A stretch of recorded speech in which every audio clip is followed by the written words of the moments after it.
Boa noite com Jesus, né? Você já teve um sonho assim, um boi, um touro correndo atrás de você, uma subida, aí as suas pernas vão enfraquecendo e vai chegando perto, bufando, né? Quem já sonhou isso aí? Vaca brava correndo atrás. Tem dia que a gente tá assim, não é? As pernas bambas de tanto correr, parece que correu 30 léguas. Eu não falo léguas mais, né? Uma légua é 6 quilômetros, né?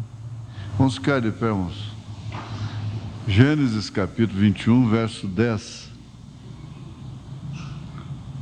E disse a Abraão: deita fora esta serva e seu filho, porque o filho desta serva não herdará com meu filho, com Isaque. A Sara estava brava, hein? Lendo o 9, que viu Sara, que é o filho de Agar, a egípcia, que esta tinha dado a Abraão, zombava. Você deita fora essa serva, o seu filho, porque o filho desta serva não herdará com meu filho, com Isaque. Senhor Deus, nós agradecemos por termos esta Bíblia e podermos abri-la e ouvir coisas que Sara falou, que Abraão falou, Moisés falou, que Jesus falou, Paulo falou, os apóstolos falaram. Ver também atitudes que eles tiveram, que eles tomaram. Ver de um lado uma Jezabel, um Balaão, ver do outro lado um Josué, e assim por diante. Essa Bíblia nos mostra toda essa gente, nos leva a ouvi-las e vê-las tão de perto como nunca.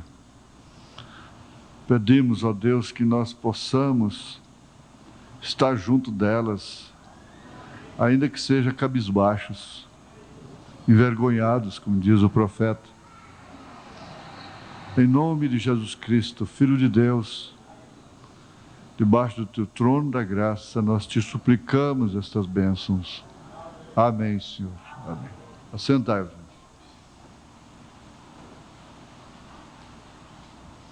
Tem hora que vem coisa que na oração que a gente dá vontade é de pregar depois.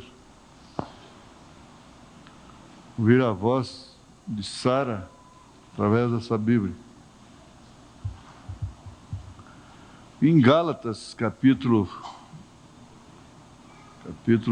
4, verso 30 e 31, estudo da palavra, não é? Mas que diz a Escritura: lança fora a escrava e seu filho, porque de modo algum filho da escrava herdará com o filho da livre. De maneira que, irmãos, somos filhos, não da escrava, mas da livre. Agora veja, com São Paulo nos colocou entre os filhos da livre.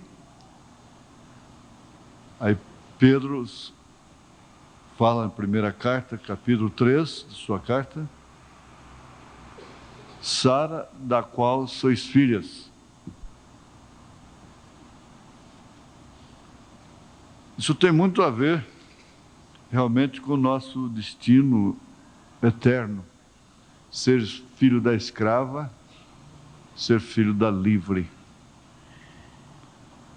O sistema denominacional é escrava, isso aplicando para nós, os gentios.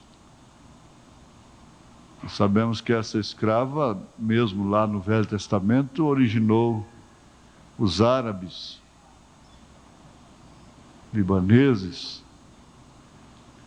Entre os tantos ali, tem os amonitas, moabitas e outros tantos, mas a força máxima mesmo são os ismaelitas, filhos de Ismael. com Abraão. Mas, aplicando aos gentios, como o profeta aplica, que é o sistema denominacional é representado lá pelo Egito, e há outras aplicações que se aplicam ao mundo gentílico. Quem fica na denominação, dentro dessa aplicação aos gentios, fica sendo servo da escrava, filho da escrava. Na verdade, ela está escravizada. E quem crê na mensagem de Deus, nós não podemos pedir modéstia sobre isso, porque seria até uma afronta a Deus, uma afronta ao Espírito Santo, pedir modéstia.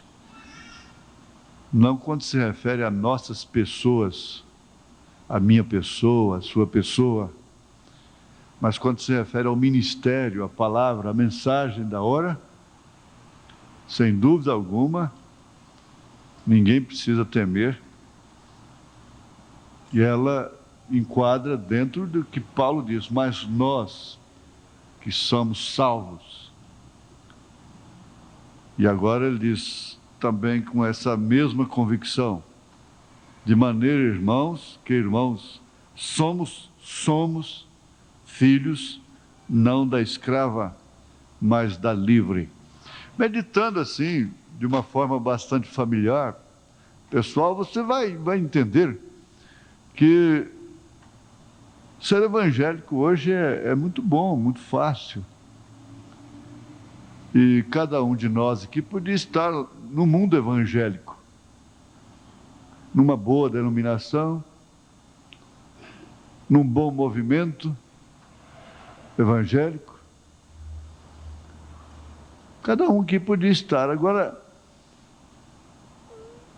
existe uma razão identificada nas Escrituras para cada um de nós estar aqui, crendo nessa mensagem. Cada mensagem que a gente estuda, cada mensagem que a gente ouve, agora há pouco, rodando a fita do irmão Brana, gente, não tem como esse homem ser falso, não existe, não tem como. Se isso é falso, não existe verdadeiro algum no mundo, não tem como. Basta ter uma pequena noção do que é verdadeiro, do que é verdade. E a maioria do mundo denominacional sabe disso. E como eu disse no rádio, eles não têm coragem de encarar a realidade. Não têm humildade. Me permita o testemunho próprio, eu vou colocar aqui o pronome pessoal, eu, né? Mas eu ainda estou sob a misericórdia de Deus porque fui humilde. Porque fui humilde. Você é humilde. E Jesus disse, humildes de coração. E não é todo mundo que é simples que é humilde. Tem gente que é simples, mas é ignorante até. Incompreensivo, bruto, questionador. Qualquer coisa está em contenda. Não aceita de maneira alguma errar. Tem muita gente que não aceita errar. Não perdoa-se a si mesmo, a essas alturas não perdoa ninguém também. O Motávio conta daquele tenente que tinha lá no seu regimento, que era Caxias demais, e que castigava o soldado que chegava 1 minuto atrasado. E um dia ele próprio chegou 5 minutos atrasados, ele próprio teve que se recluir. Teve que se prender. Ele era tão duro, tão queixo duro, que ele para dar exemplo, ele próprio se meteu na grade, porque chegou atrasado. A Bíblia diz: não seja demasiadamente injusto.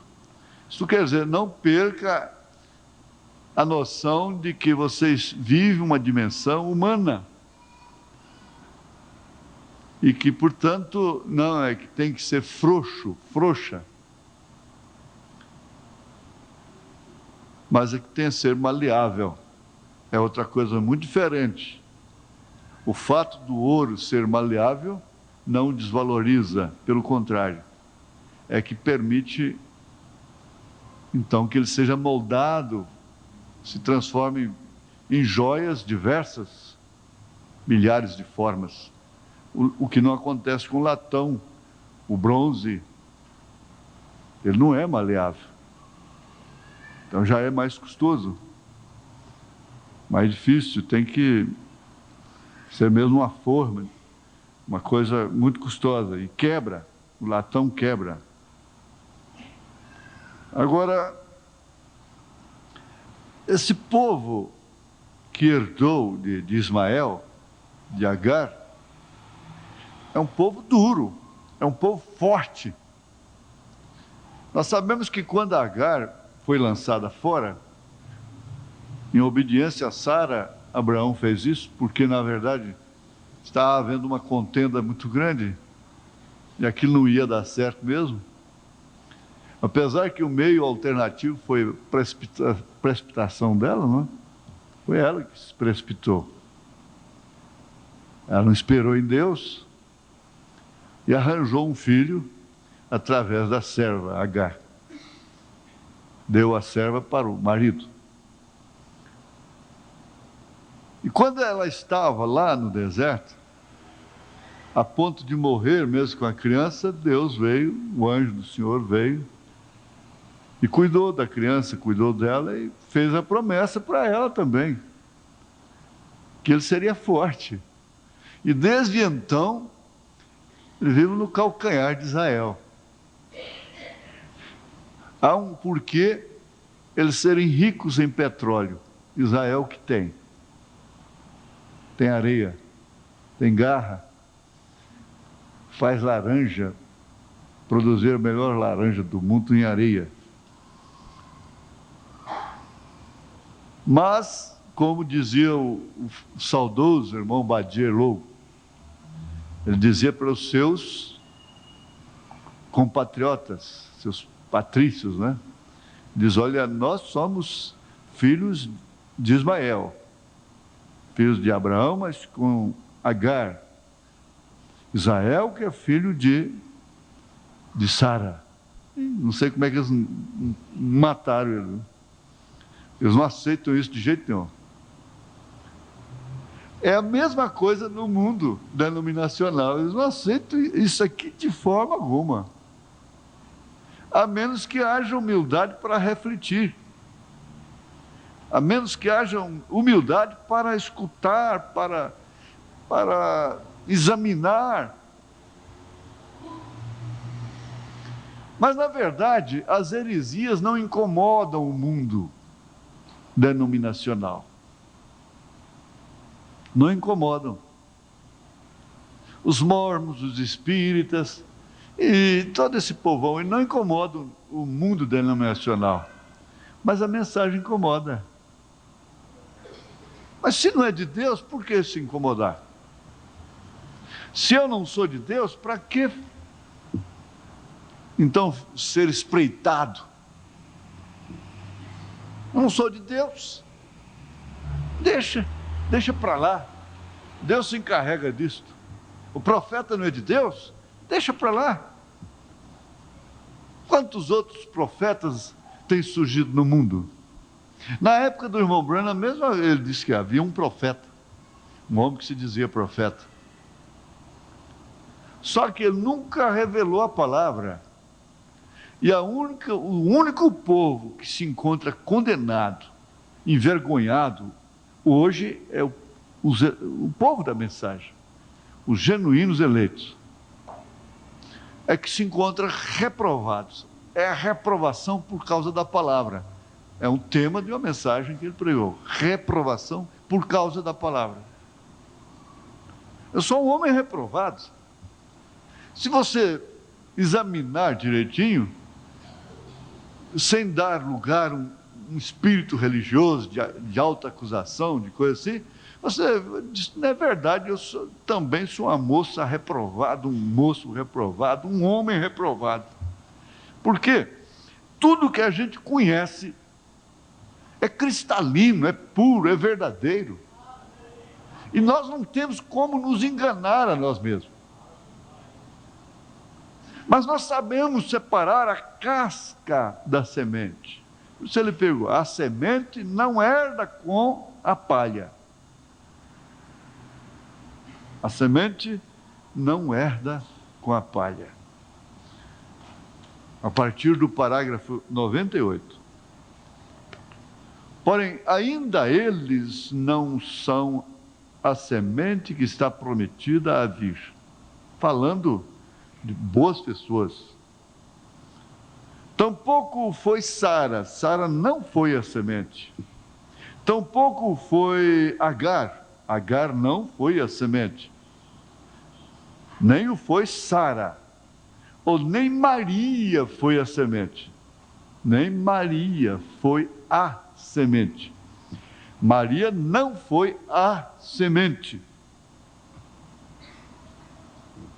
Ela foi uma portadora da semente. É muito fácil, só pegar um arroz, um grão de arroz, você tem a casca, tem a tricasca e a polpa, né? Você tira a casca, tira a entrecasca, que é o alimento, dá para os porcos, para os cavalos e come o amido, que é a polpa. Depois...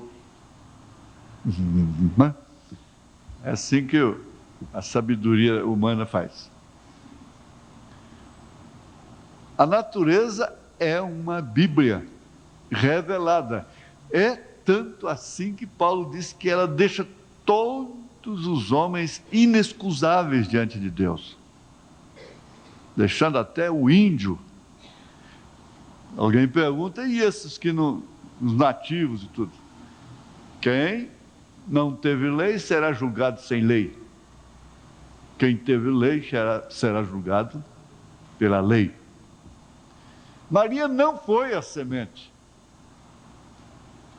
Ela foi uma portadora da semente.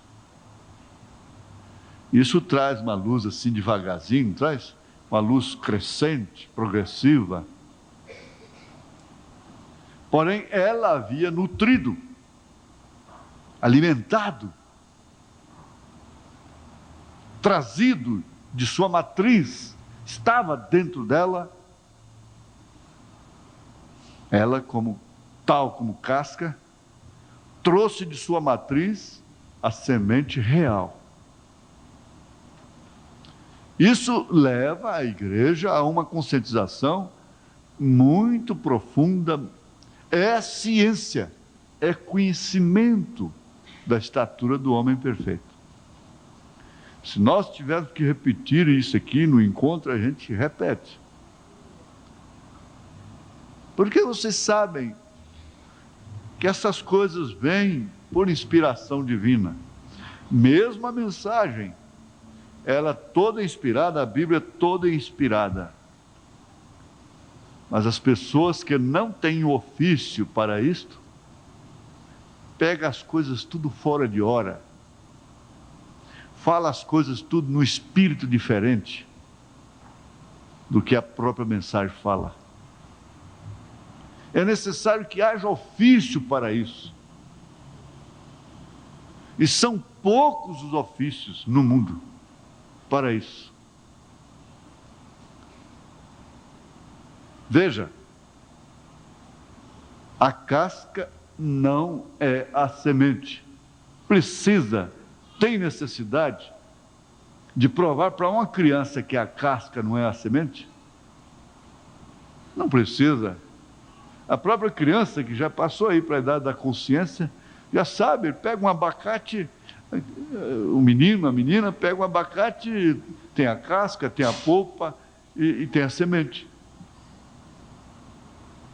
semente está lá dentro. Então, está mais perto da semente, está abraçada ao redor da semente.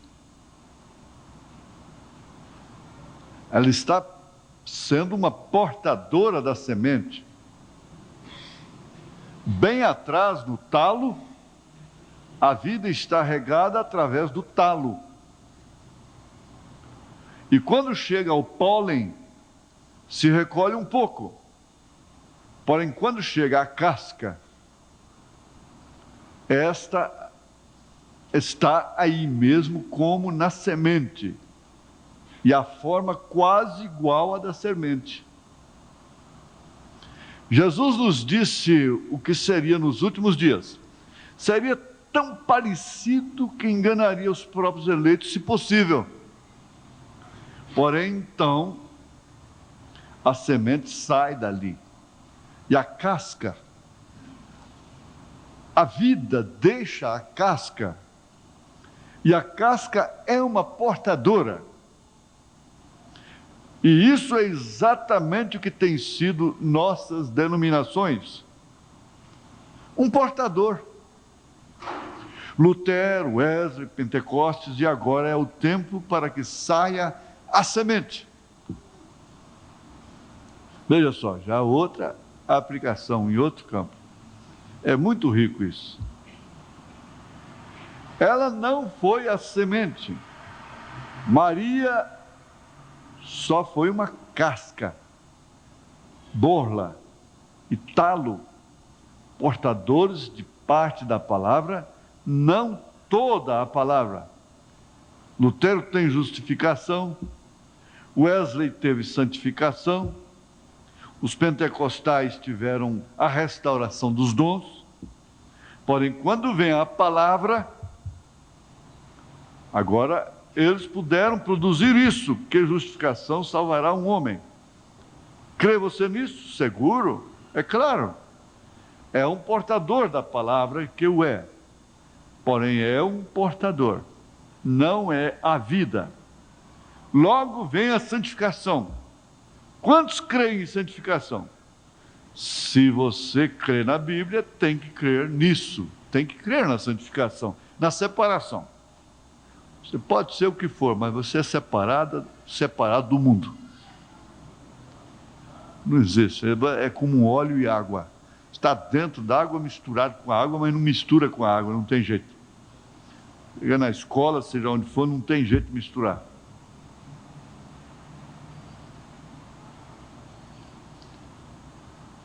É um pouquinho mais parecido.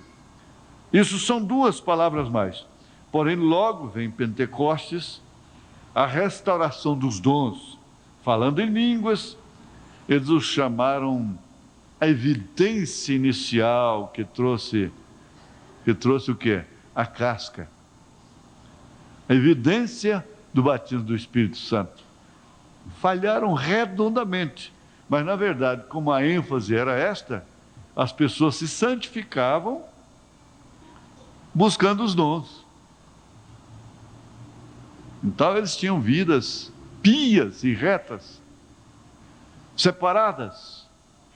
Hoje não, hoje eles são senadores, eles são deputados, são políticos, falando língua estranha e outras coisas que não precisamos falar. Porém, eles se denominaram. Mas quando você chega a dizer, eu e meu Pai somos um, aí está o grande desafio de São João capítulo 14. Porém, a real e genuína igreja noiva produzirá a completa palavra de Deus em sua plenitude em meio, porque Ele é o mesmo ontem, hoje e para sempre. Você tem que parar com os frutos de uma mente enegrecida, tacanha, ridícula. A carne e o sangue não herdam o reino dos céus porque é casca.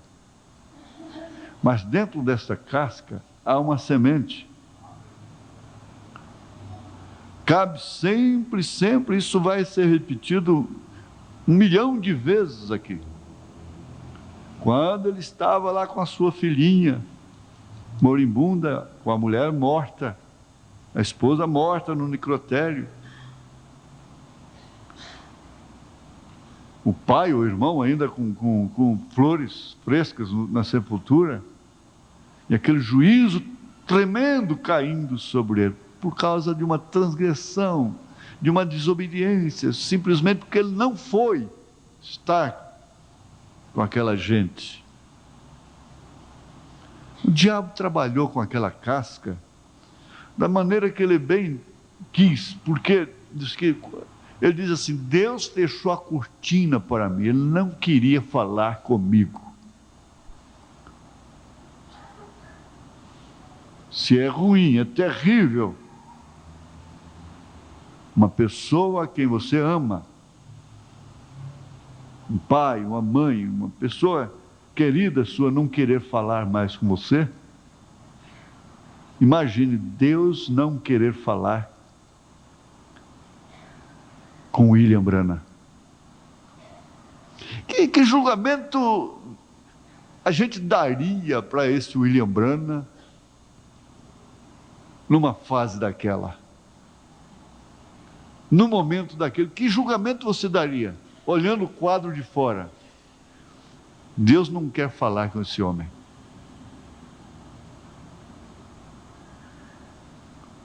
Aí então ele disse que quando Deus não quer falar com você, então é hora do diabo falar. Ele é oportunista. E ele trabalha ininterruptamente, dia e noite, para criar exatamente uma situação de que você possa ouvir a sua voz, seus argumentos, suas razões.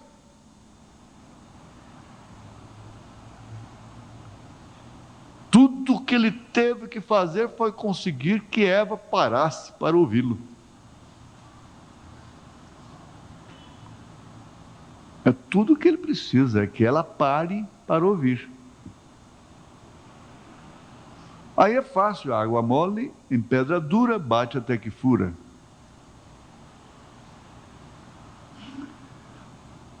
E o argumento dele foi tão terrível, com a casca chamada William Branham. Veja só, o profeta diz assim: não adiantava Satanás vir com o argumento que Deus não existe. Porque bem ele sabia que eu já conhecia Deus pessoalmente. Então esse argumento, o diabo sabe que não adianta. Ele sabe que a arma que ele usa. Então disse para ele: olha, esse Deus que cura os outros através de sua oração, que ressuscita morto, cura câncer, aleijado, cego, que faz essas maravilhas aí, esse Deus não gosta de você, não faz nada por você. Olha lá as flores no cemitério, na cova do seu irmão, olha lá sua mulher na sepultura, no necrotério, olha sua filha aí, que jeito que está, sua filhinha. Então ele disse que a casca foi dando por entregue. Ele não murmurou contra Deus, mas ele simplesmente foi admitindo esse pensamento que a gente tem. É exatamente ali, que trabalha na sua cabeça lá de noite, ou de dia, na cozinha, enquanto está cozinhando, ou lavando a roupa, ou passando a roupa. É aquele pensamento. Você sabe o que eu estou dizendo. A casca foi dizendo assim: é verdade, Deus não me ama, Deus não gosta de mim. De fato,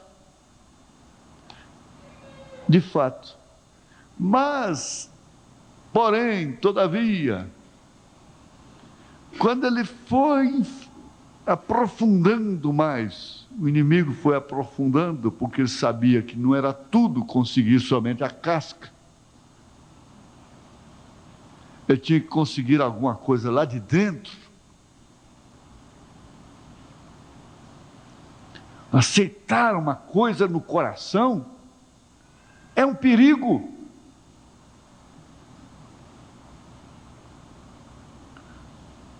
Aceitar uma raiz de amargura, um ódio.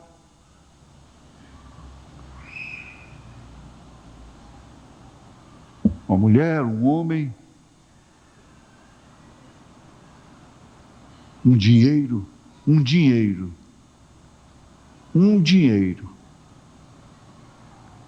Você sabe por que você perdeu aquele dinheiro? É porque ele nunca seria uma bênção para você. E Deus quis ver como é que você se portava. Foi só isso, mais nada. Agora, ele vai trabalhando, mas quando chegou lá, mostrou que a semente estava lá dentro. E o diabo nunca, preste bem atenção,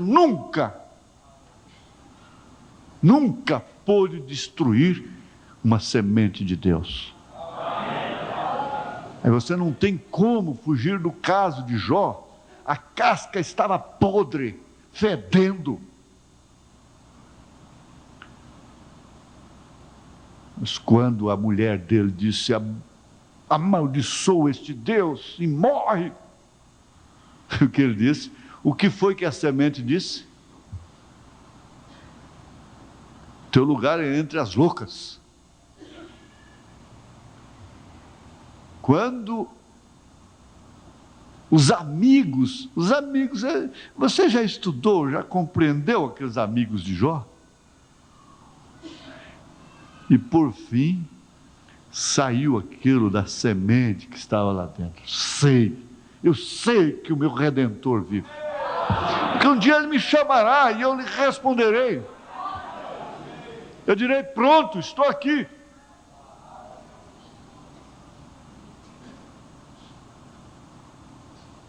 Não tem como, gente, não tem como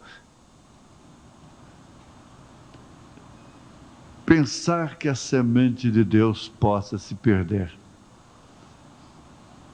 É chocar frontalmente com São João capítulo 10, quando Jesus disse que ninguém pode arrebatar suas ovelhas de suas mãos.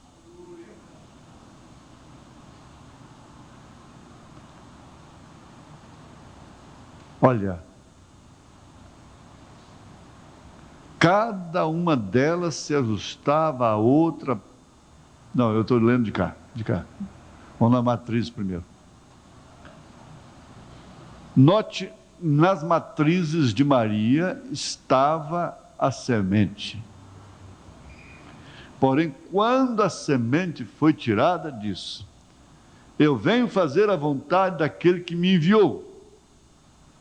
Aliás, essa é uma característica da semente de Deus.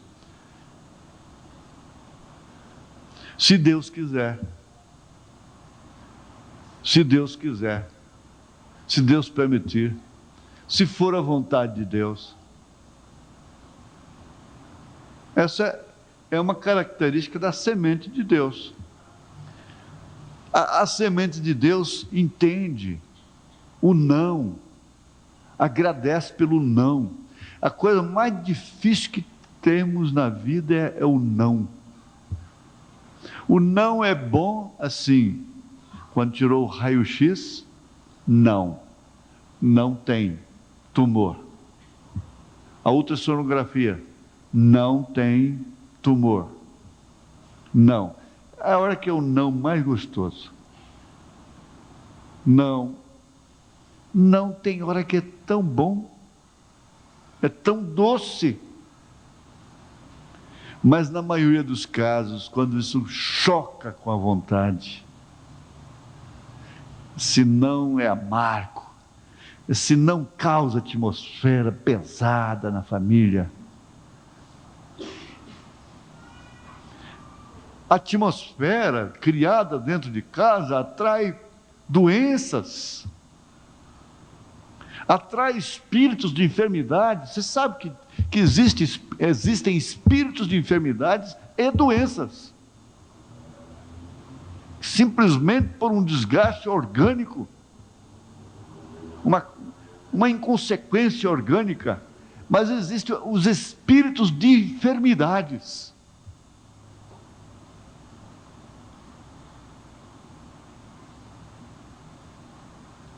E num culto como esse, a pregação da palavra expulsa os espíritos de enfermidades.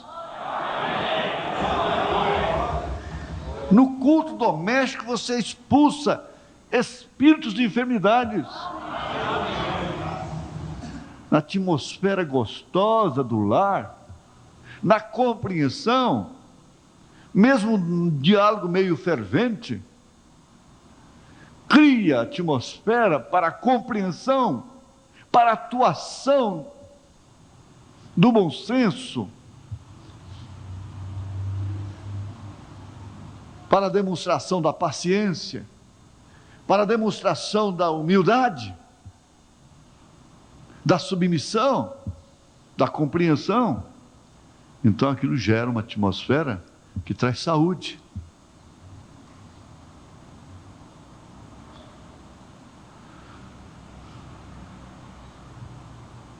Veja só, ali estava a semente. Qual de vocês pode me acusar de incredulidade? Ele está se referindo exatamente à semente da mulher, que esmagaria a cabeça da serpente. O que a Bíblia tem prometido que eu faria, eu fiz. Deus o tem verificado por meio de mim. Ele disse: quem pode dizer a mim agora a semente? Porém, a semente em Maria, a casca, estava perto de ser isso, porém não era. Estava ainda na matriz. E na era pentecostal, através da era luterana, era wesleyana, tem sido a mesma coisa. Durante esta era pentecostal, veio um crescimento, porque nós, os evangelistas, têm que ficar bem atualizados com isso. É da lavoura que explica por quê. Na verdade, há uma interrogação sincera.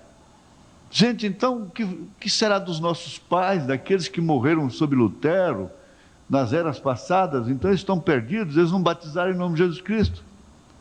Eles creram na Trindade, eles morreram crendo naquilo. Aí é onde você mostra essa lavoura que Jesus pregou, Jesus falou. Parece que é São João 13, né? A semente cai, o grão de trigo cai, ele morre e brota de novo. E isso vem vindo assim através das eras, dessas 3 últimas eras, esses 3 últimos estágios que falam exatamente das 3 etapas do parto, que é precedido por água, justificação, sangue, santificação, e a vida, que é o Espírito. Então, ninguém mais do que nós tem a consciência do que realmente crê, do que realmente está vivendo. A que hora estamos vivendo? Não é hora viçosa. Não é hora viçosa. Muita gente quer se sustentar pelo viçoso, quer ser tangido pela brisa, pelo vento, com facilidade. Não. A hora não é viçosa, a hora é seca. Compare a vida de Abraão com Sara, é a nossa vida. Enfraquecendo, envelhecendo, envelhecendo, envelhecendo. Nós simplesmente estamos crendo na promessa. Só isso, mais nada.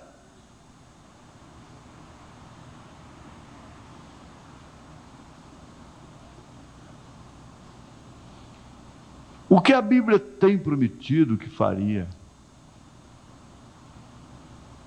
Ele faz, ela faz. Então isso tem vindo através das eras. Porém, a abertura do 7º selo,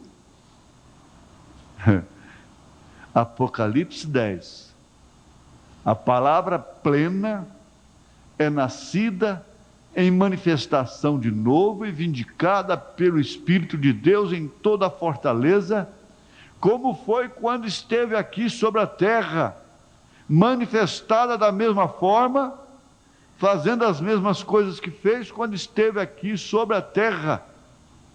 Nós temos esse trunfo, nós carregamos esse pendão.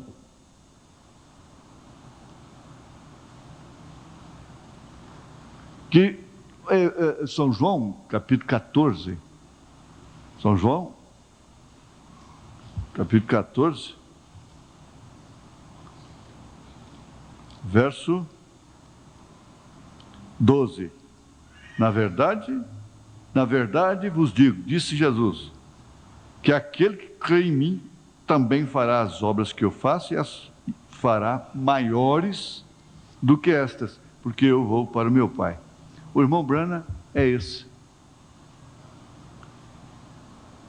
Nunca ninguém na terra, desde que existe homem na terra, fez tantos milagres, tantas maravilhas, com tanto poder sobre a natureza, animais, pessoas, como William Branham.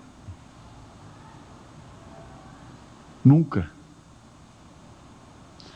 Nós não conhecemos 10% do ministério desse homem.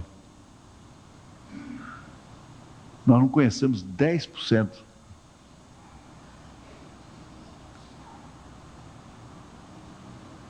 Fez mais. Jesus pegou os pães e multiplicou-os. Pegou os peixes e multiplicou-os. Mas o irmão Branham, quer dizer, o mesmo Jesus, nele, não multiplicou esquilos, falou a palavra e o esquilo aparecia lá. Tornava a falar, tornava a aparecer lá. A palavra falada, a pedra de coroa.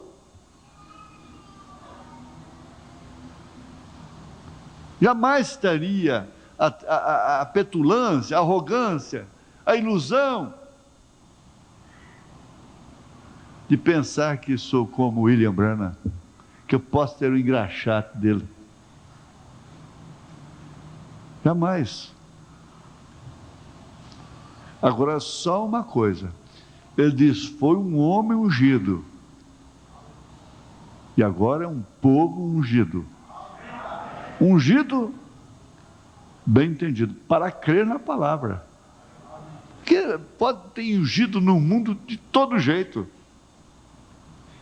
Mas ungido para crer, não são todos. Ungido para crer na palavra. Isso deve te confortar. Isso deve ser uma resposta. Isso tem que tirar aquela amargurazinha que vem no seu coração ao sair de casa. Bane, tira isso. Ó. Esqueça, não tome conhecimento. Está com interrogação acerca do seu marido? Tira isso, joga fora. Isso só vai piorar a situação. Joga fora. Esquece isso.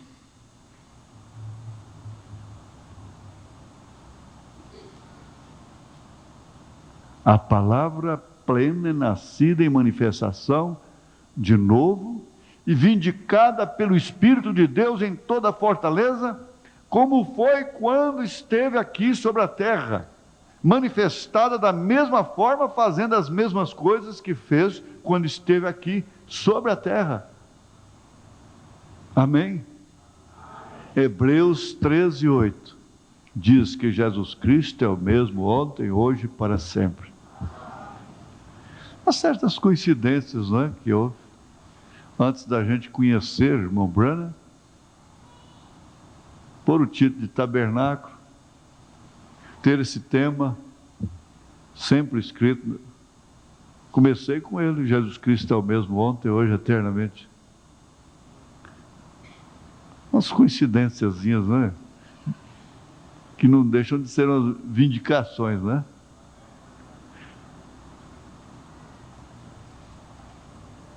Em São Lucas 17, verso 30, Jesus disse: nos últimos dias, como foi nos dias de Sodoma, quando o Filho do Homem estará se revelando a si mesmo de novo, será a mesma coisa.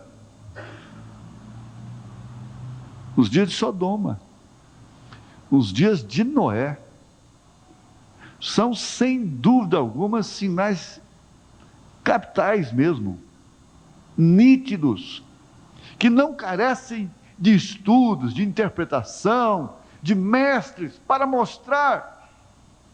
Não preciso estar aqui xingando as pessoas, o mundo, porque você sai na porta e você está vendo a Sodoma, sai na porta e está vendo os dias de Noé, vai na escola, está lá, vai na igreja, vai no mercado, vai onde for, no aeroporto, na estação rodoviária, dentro do ônibus, está vendo os dias de Noé, os dias de Sodoma e de Gomorra. E justamente Jesus disse assim, veja, será nos dias do Filho do Homem. O Filho do Homem não vai pisar na terra. Jesus não será mais Filho do Homem pessoalmente na terra. Ele não pisa aqui. Nenhum teólogo concorda com isso. Eles reconhecem que Cristo não pisará a terra, a não ser depois que raptar a igreja, levar sua igreja e descer para introduzir o milênio. Então, onde está o ministério do Filho do Homem? Onde está? Nós estamos sob o ministério do Filho do Homem. Não precisamos de muitos mistérios, de coisas bonitas, e nem tampouco de muita eloquência. Nós precisamos, mas é deste reconhecimento, para assim sermos mais agradecidos. E sem dúvida alguma, um culto deve te levar à gratidão. Preste bem atenção. O culto de hoje, por mais duro, por mais contundente que tenha sido, por mais incidente que tenha havido, deve te levar à gratidão. Você não vê o altar, pelo menos aí onde você está. Cantar por gratidão, ouvir com gratidão no coração, gratidão e encorajamento.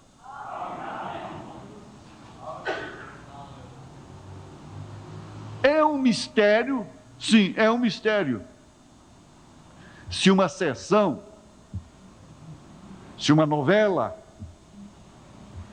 se um jogo de futebol,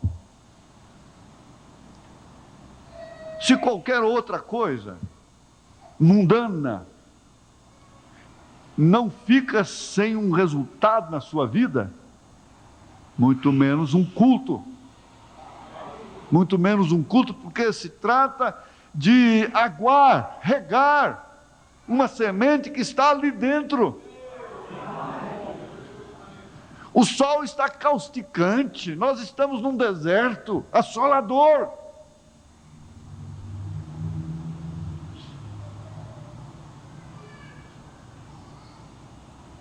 E a gente nota lá no recanto uma coisa: você pode aguar com água da mangueira, água do rio, as plantas, elas agradecem, não resta dúvida. Dá para sobreviver, mas quando cai uma chuva, a coisa é totalmente diferente. A chuva é coisa diferente. E Deus reservou essa chuva de ensinamento da palavra para a sua lavoura. para você, para nós. Aleluia.